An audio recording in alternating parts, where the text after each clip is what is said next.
My ex sold my old watch collection for revenge money after I dumped her. She didn't know one piece was registered stolen years ago. I let the cops knock on her door during her bachelorette party. But what happened next, mind-blowing. You know, people always talk about breakups like it's just heartbreak, some tears, maybe blocking each other on social media. Nah, man. Sometimes it's straight-up warfare.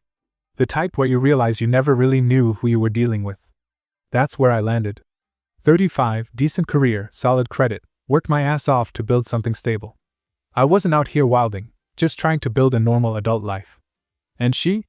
She had her own version of normal, which apparently included turning my stuff into quick cash when things went sideways. We dated 4 years.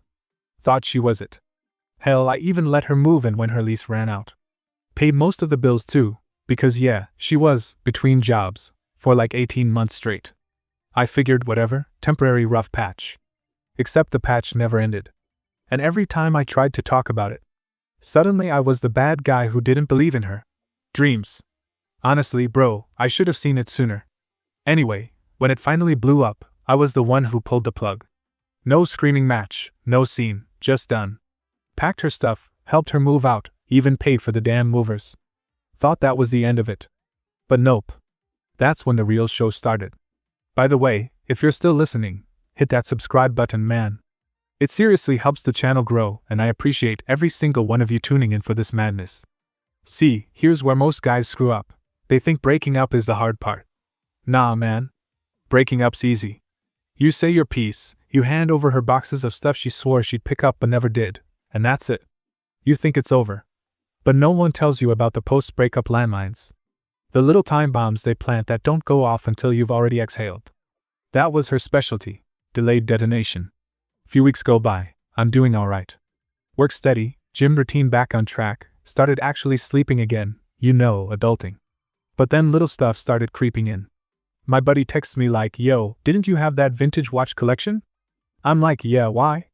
He sends me a link to some online reseller. Boom. There's my Omega Seamaster staring back at me like, sup bro, guess where I've been? At first, I'm thinking maybe it's a mix-up, right? I mean, who the hell casually sells a man's entire watch collection? That's when I start checking. One by one. The Daytona? Listed. My grandfather's old Lungins? Gone. Even the busted tag I was planning to repair someday. All of it up for grabs. And that's when it hit me, she sold my entire damn collection. Quiet. No heads up. No text. Just straight liquidation like she was running a damn garage sale behind my back. And here's the kicker, this wasn't about money. She didn't need it. She was doing just fine with her little, new guy, that popped up the second I cut her off. This was petty. This was spite. This was her trying to leave a mark because I didn't crawl back begging like she thought I would. Honestly, that's where she made her first mistake. Because if you're gonna rob me blind, at least be smart about what you're stealing. Let's back it up for a second, because honestly, the writing was on the wall way before this whole watch stunt. Hindsight's 20/20, right? I should have seen it. The little red flags that at the time felt more like pink suggestions. You know that type of woman who's always got bigger plans, but somehow you're the one footing half the bill for her side hustles? Yeah. That was her vibe from day one. Always some new project. Yoga certification. Candle business. Some TikTok thing she swore would blow up if she just had the right ring light set up. Guess who bought the damn ring light? Anyway, we dated for like 4 years before we got married. I was 34, figured it was time to settle down. My buddies tried to warn me. One even pulled the classic. Bro, are you sure? Talk over some bourbon. I laughed it off. I mean, we were solid, on paper. Good chemistry, decent income, families got along enough to survive holidays. She knew how to put on the cool, supportive wife mask around people. But when it was just us, different story. See, every decision somehow defaulted to me being the grown-up. She wanted the big apartment. Cool. I ran the numbers. She wanted a new car? Fine. I did the financing. She forgot to pay her half of the credit card a few times. No problem, I covered it because I didn't want fights over money. Dumb, I know. That's how you end up bleeding slowly instead of getting cut all at once. The worst part? She had this way of twisting it so I felt like I wanted to be the one handling everything. Like it was some kind of masculine badge of honor. Babe, you're just so good at this stuff. I'd mess it up anyway. And you sit there like a clown thinking you're being useful. Meanwhile, she's shopping for handbags on your dime like it's a full-time job. But whatever. That was marriage, right? Compromise. Teamwork. I kept telling myself that. Until the fights started creeping in. First it was little stuff, where to eat, whose friends we'd see. Then bigger stuff. Vacations. Family. When to start trying for kids. She always wanted more time. Which I respected. Until I realized more time meant more time for her, not for us. Then one night, out of nowhere, she hits me with the classic. I need some space to figure out who I am. And listen, when a woman hits you with that line 8 years into marriage, that ain't soul-searching. That's pre-game for somebody else already lined up. But I kept it cool. I moved into a short-term rental, gave her space, tried to be the mature adult everyone preaches about. My buddies called it, dude, she's playing you. But part of me still thought maybe it was just a phase. Spoiler, it wasn't. Alright, so after she pulled that whole I need space move, I tried to play it smart. Honestly, I didn't want drama. I packed up, gave her breathing room, stayed busy with work. I even told my boys, look man, she'll figure it out. She's just stressed. Like an idiot. But deep down, my gut was screaming. You know that tight feeling you get when you already know something's off but your brain's still playing defense like. Nah, can't be. Yeah, that was me, every damn night. Weeks turned into months. 3 months to be exact. Zero communication outside of a few dry texts. No updates. No real explanations. It's like I got ghosted in my own marriage. And while I'm sitting there trying to convince myself this is some normal finding herself phase, her Instagram's still looking suspiciously curated. Not a single sad girl post, no cryptic quotes about healing, just brunches, shopping, and self-care. Stories with her girls. Real spiritual journey, huh? Then one night my boy Nate hits me up. Nate's that dude who sees everything, borderline FBI level. He goes, yo man, you seen this? And sends me a link. It's her wedding registry. Not ours. Not old. Brand new. Active. My wife, who needed space, registering blenders and cutlery with some dude I've never even heard of.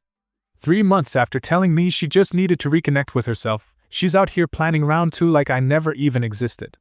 At that point, I was done pretending. All that maybe she needs therapy. Crap flew straight out the window. This wasn't about space. This was about convenience. She didn't want to work on us. She wanted a soft exit while lining up her next chapter like I was just some warm-up act. And the worst part? Her entire family knew. They were out here commenting, so happy for you too, under her registry posts like I was never even part of the damn family for almost a decade.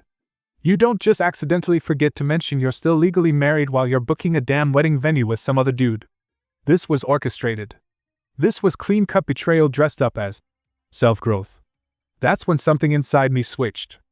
I wasn't mad like throwing things around the room mad. I was calm. Too calm.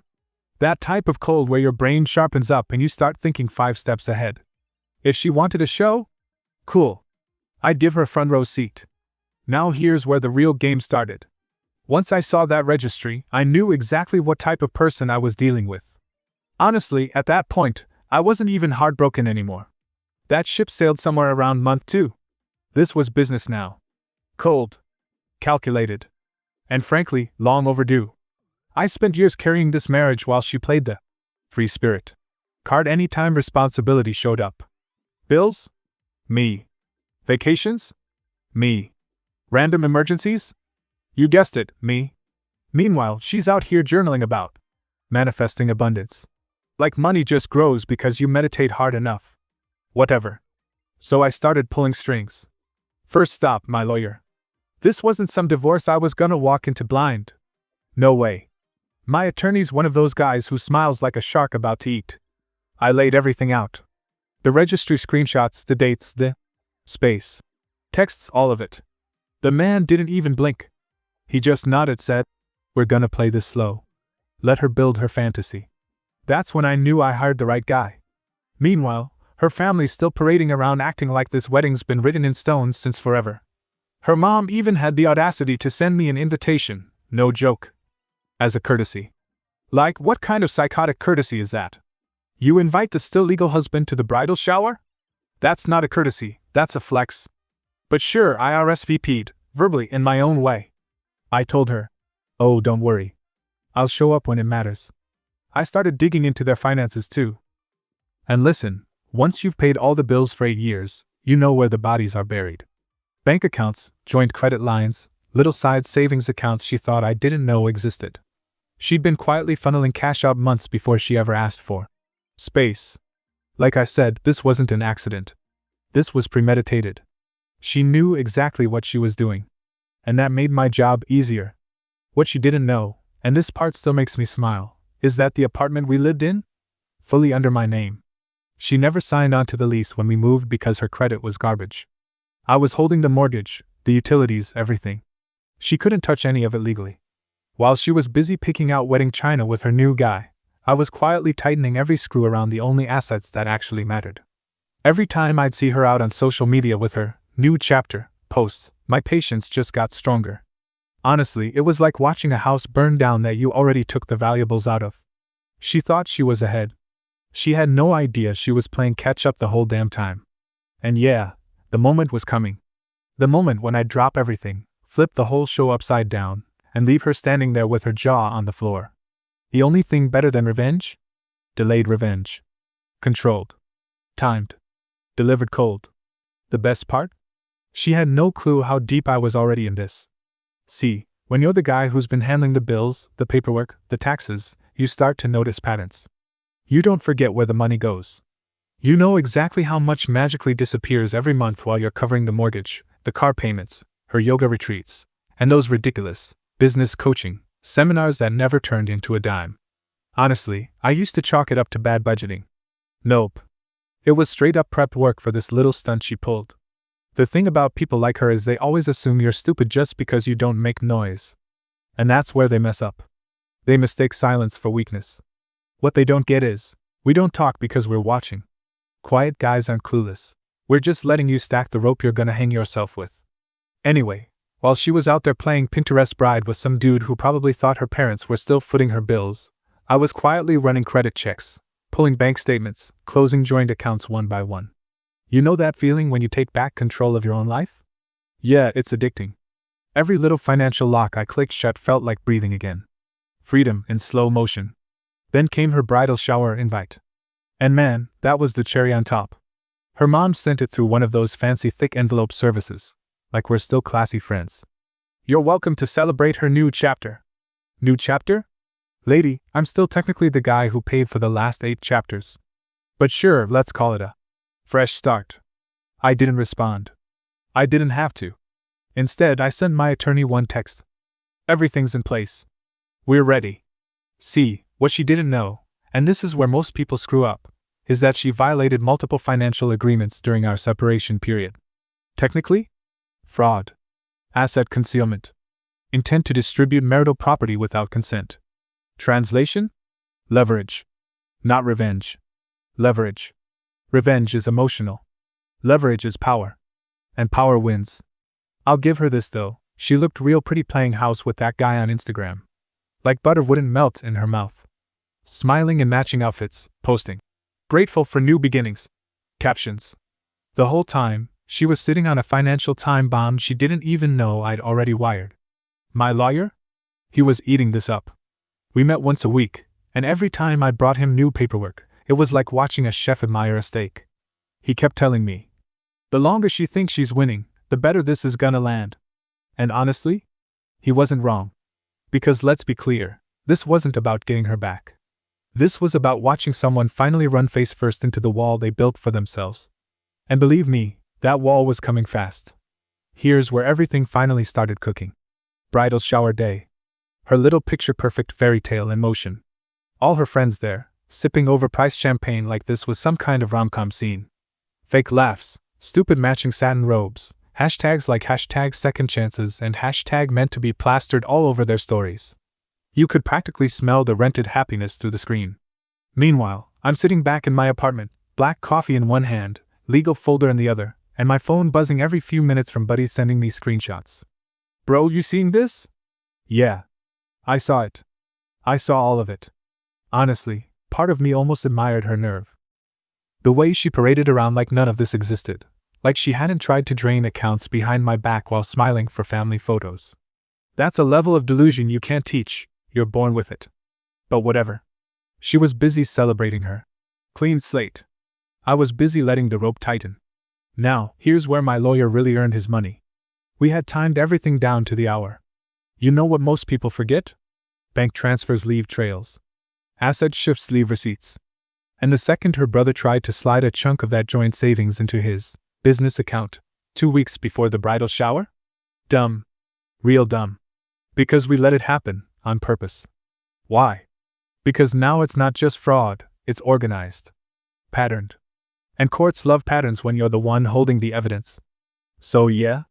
While she was cutting that tacky pastel cake, the process servers were getting into position. That was my gift to her. Bridal shower favors for everyone.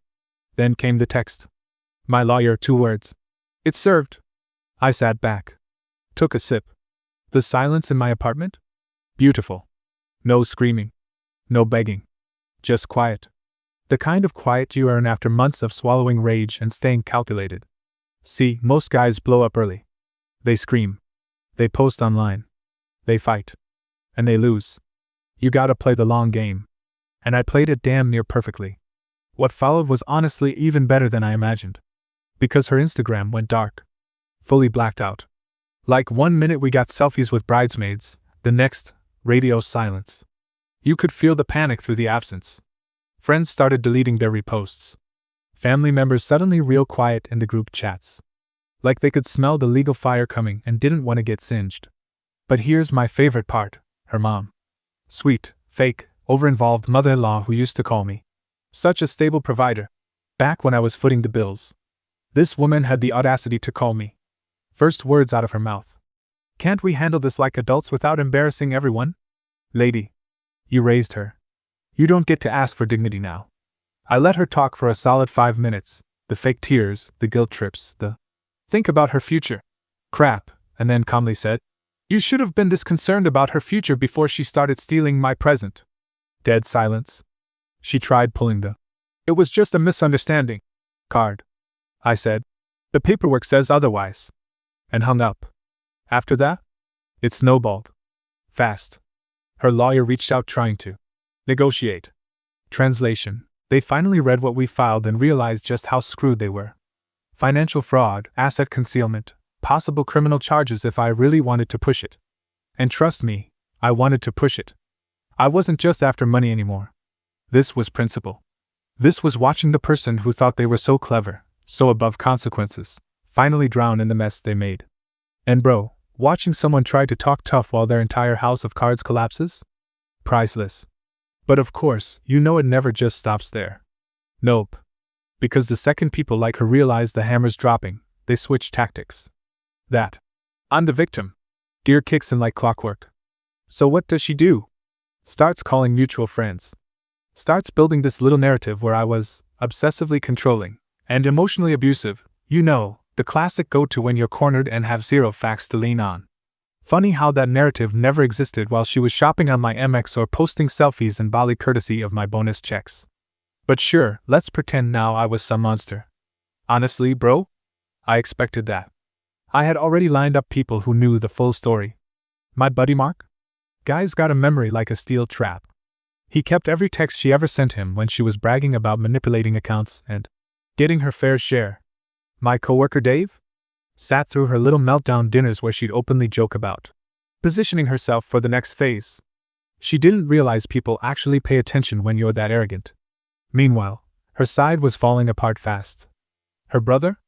Lawyered up separately once he realized he was about to eat charges himself for moving the money.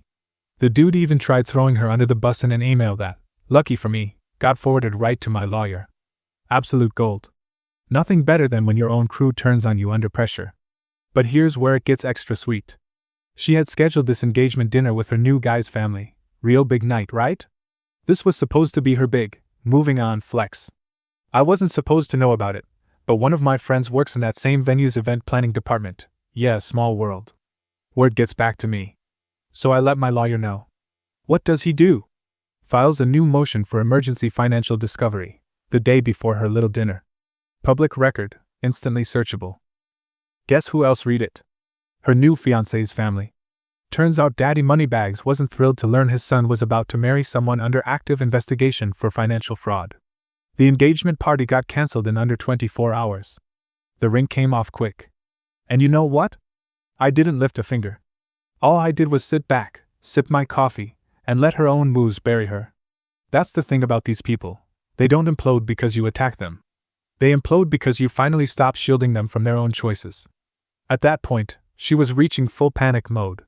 She started sending me these long, half-apology, half-blame texts. You know the type.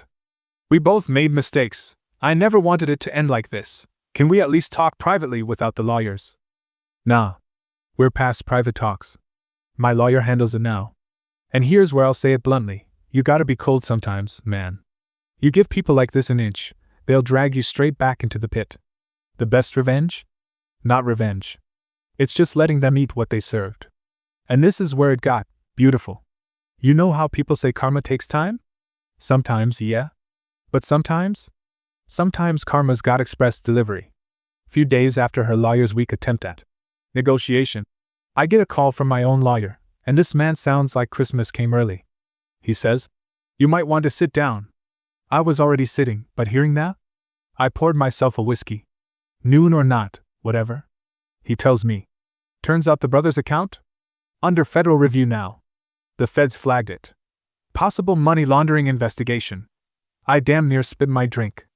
Not because I was surprised, but because this was turning into a full-blown Netflix drama, and I wasn't even writing the script anymore. See, these idiots weren't just moving money. They were stacking it under multiple LLCs like they were some kind of mob bosses. Problem is, they weren't even smart enough to hide the paper trail. Her brother thought naming an LLC after his dog made it untraceable. I mean, honestly, the dog's name. You can't make this stuff up. Meanwhile, every time they shifted funds, more evidence for me. And now the government was involved, which meant less for me to chase and more for them to panic about. Of course, this is where her mom calls again. That same broken record guilt trip voice. Please think of her future, her career, her mental health. Lady, spare me. You weren't worried about her mental health when she was out here stealing and scheming. Now you're worried? Nah. I told her flat out. Tell your daughter to worry about her lawyer, not me. She starts sobbing. I let her sob. We're way past the sympathy phase here. The absolute cherry on top? Her bachelorette party. That's right, through all of this, she still planned to have one. Probably figured she could drink her way into denial. And honestly, go ahead. Denial's cheaper than paying restitution, so knock yourself out. But see, my guy at the precinct? He times the warrant perfectly. The knock came right after the second round of cocktails. Whole crew of bridesmaids, dressed like walking Pinterest boards, screaming as two plainclothes officers calmly walked her out in bracelets. The photographer? Still snapping pics like it was part of the party. Bro, I couldn't have scripted it better. The best part wasn't even her getting arrested, it was watching her inner circle implode in real time. The maid of honor crying. Her cousin trying to delete Instagram posts while recording it all on Snapchat. The bachelorette hashtag? Hashtag she got cuffed. And the fiancé? Yeah, that dude? He was standing there like someone just unplugged his brain. His dream girl, getting hauled off before the rehearsal dinner. I hope the catering deposit was refundable. And don't get me wrong, I wasn't watching this live. I didn't need to. My phone blew up with videos, screenshots, and, bro, you won't believe this. Texts. That's the thing about playing it clean, people want to feed you updates. I didn't even have to ask. My circle handled that for me. One buddy even screen recorded her mom trying to argue with the cops on the lawn. Beautiful footage. Now here's where it starts getting deep. Because you think that was enough, right? But nope. There was still one more layer to peel. And trust me, bro, you're gonna want to hear this next part. And you know what's funny? Even after getting cuffed mid-bachelorette, even after her Instagram turned into a ghost town, the circus wasn't over. Nope. Because see, when people like her start falling, they don't hit bottom gracefully. They flail. They try every desperate move on the way down. And trust me, I watched every single one of them. First, her lawyer tried the mental health crisis card. I mean, honestly, of course they did. Suddenly, she was the victim of emotional duress, overwhelming anxiety, and my personal favorite, long-standing financial abuse. By me. Right. The guy who paid for her degree, her car, half her family's bills. Now I was apparently emotionally abusing her by not letting her rob me blind. Gotta respect the creativity, if nothing else. But courts? They don't play sympathy games when you've got receipts stacked thicker than her hair extensions. Then came her father. Oh yeah, Captain Retirement Fund. This man had the audacity to try and reach out privately like we were old golf buddies. Son, maybe we can work something out man to man. This doesn't have to ruin both families. Both families? Sir, your daughter robbed me. Your son-in-law tried to launder it, and you co-signed on some of those shell companies like a clown. Honestly, at this point you're lucky I'm not subpoenaing your bank statements too. I told him flat out. The only working out happening here is between you and your legal team. And hung up. Simple. Clean. No extra oxygen wasted. By this time, my attorney and the forensic accountant had built a timeline so airtight it looked like an FBI case file. We had transaction logs, server pings, even text backups where her brother joked about moving the stash before the paperwork hits. Idiots text everything. These days, people literally create their own evidence without even realizing. It's like handing me loaded ammo while I'm sitting behind a legal sniper rifle. But here's where it actually got entertaining. Once her side realized they had no moves left, they pulled the oldest card in the deadbeat deck, character assassination. Suddenly, ex-friends I hadn't spoken to in years started getting random DMs about me being controlling, dangerous, even emotionally unstable. Like, bro, if I'm so unstable, how come I'm the one sitting here sipping my coffee while your entire family tree is busy hiring defense attorneys? Anyway, whatever.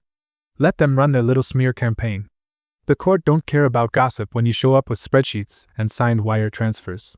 My lawyer actually laughed when their side tried floating these accusations in mediation. He said, if they spent half as much time managing their finances as they do creating fiction, they wouldn't be sitting here. At this point, I honestly stopped being mad. It was like watching a slow-motion car wreck you can't look away from. The worse they made it, the stronger my case got. Every lie? Another nail. Every desperate PR stunt? Another nail. And that coffin was getting pretty damn full. Meanwhile, I was living my best life. I wasn't broke. I wasn't bitter. My credit was solid, my new condo was paid for, and every time my phone buzzed with another legal update, I just smiled. Because I knew how this was ending, and brother, we weren't even at the best part yet. The court date finally hits. And honestly, I was ready. I mean mentally, financially, emotionally, hell, I even picked my damn suit weeks in advance. That's how locked in I was. Walked into that courtroom like it was a business meeting. Cold. Calculated. Done with the circus. Her side? Yeah, not so much. You could smell the panic. Her brother didn't even make eye contact. Man looked like he'd swallowed a bag of nails. Her dad kept trying that pathetic half smile, like this was some mild disagreement we'd chuckle about later. And her? She had that weird, forced confidence people wear when they know they're cooked but still trying to posture for dignity. You know the look. Anyway, judge walks in, the thing kicks off. My lawyer barely broke a sweat. He let the paper trail do all the talking. Wire transfers. Fake loans. Shell companies. Receipts, timestamps, chat logs. We laid it out like a murder board. Could have filmed the damn Netflix doc off this thing. Their lawyer? Honestly, I almost felt bad for the dude. Almost. He kept flipping through their file like maybe, just maybe, there was a miracle hiding in there somewhere. Spoiler, there wasn't. When my guy dropped the forensic audit results on the table, bro, dead silence. Like the whole air got sucked out of that courtroom. Judge leaned back and literally said, Counsel, do you have any reasonable dispute to these findings? Her lawyer stuttered for a full 5 seconds before choking out. No, Your Honor. That's it. That was the game. You want to know the real kicker? The restitution order hit them like a freight train. Not only was she ordered to repay the stolen funds, but the court tacked on penalties for fraud, legal fees, and asset seizure. The condo she thought she was gonna keep? Gone. The car? Gone. Her brother's business account? Frozen. Her father's involvement? Under federal investigation. And that GoFundMe they tried setting up for legal defense? Yeah, seized too, because turns out fraud isn't a cute sob story. As we wrapped up, I didn't say a word. Didn't look at her. Didn't gloat. Just stood up, buttoned my jacket, shook my lawyer's hand, and walked straight out. That silence? Man, it was beautiful. That's what peace sounds like. Couple weeks later, though, her mom tried one last Hail Mary, Called me, sobbing, saying, "You ruined her life." Nah. She did that all by herself. I just finally stopped paying the cover charge for her nonsense. Now, I sleep like a baby. Condo's mine. Credit solid. Job steady. And my new circle? People who aren't trying to rob me while calling it love. Every now and then someone sends me updates about them. Her dad's still facing charges. Her brother's business tanked. She moved back in with mommy. But honestly, that's not my problem. That chapter's closed. And if there's one thing I learned through all this, never, ever let someone guilt you into financing your own destruction. No more free rides. No more. For the sake of family. Garbage. I choose peace now. And peace? Costs a hell of a lot less than a gold-digging ex-wife.